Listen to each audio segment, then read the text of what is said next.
Le Sénégal, dans notre appréciation, continue d'avoir des taux de croissance rapides. Nous sommes là à 6,8% en 2017.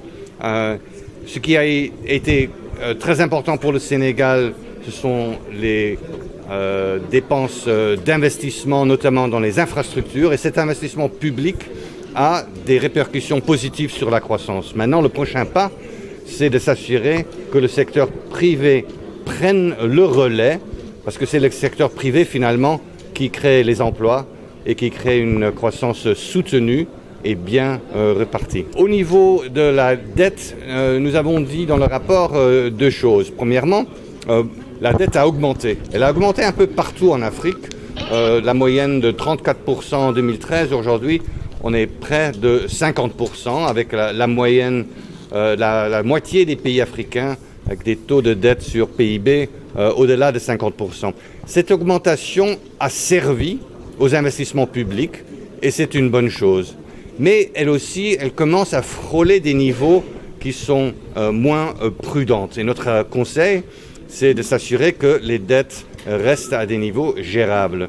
Au Sénégal, vous avez une notation de risque de crise de dette le risque bas. Nous avons les trois notations, bas, modéré et élevé. Donc cette notation est une bonne notation pour le Sénégal et notre conseil, c'est de s'y tenir et donc de limiter les déficits budgétaires aux normes de la zone, c'est-à-dire de 3% d'ici 2019 et de maintenir le niveau de dette au niveau actuel. Il y a beaucoup de volets importants. Permettez-moi d'en mentionner quelques-uns. Premièrement, vous avez l'importance des infrastructures, notamment des infrastructures d'énergie.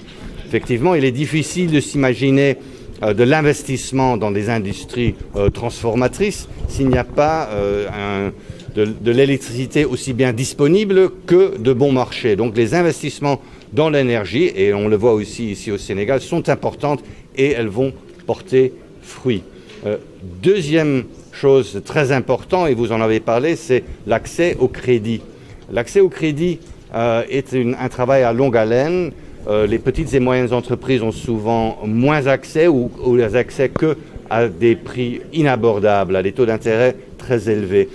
Là, le progrès est lent, mais il y a des progrès. Je parle par exemple de ce qui se passe en Afrique de l'Est, où la bancarisation mobile a nettement baissé les coûts et a ouvert le crédit à beaucoup de personnes et à des très petites entreprises qui auparavant n'avaient pas accès du tout.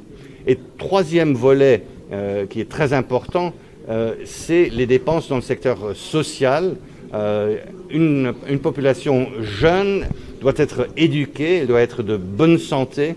Donc faire des économies dans les dépenses sociales est une mauvaise chose. Mais en même temps, il faut s'assurer que ces dépenses sont de plus en plus effectives. Chaque pays au monde, y compris en Afrique, a des budgets limités.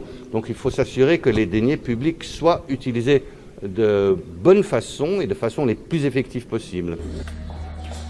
Tu es au courant de ma nomination? Non. C'est sur leral.net. yëg nga sama nomination? Déedéet.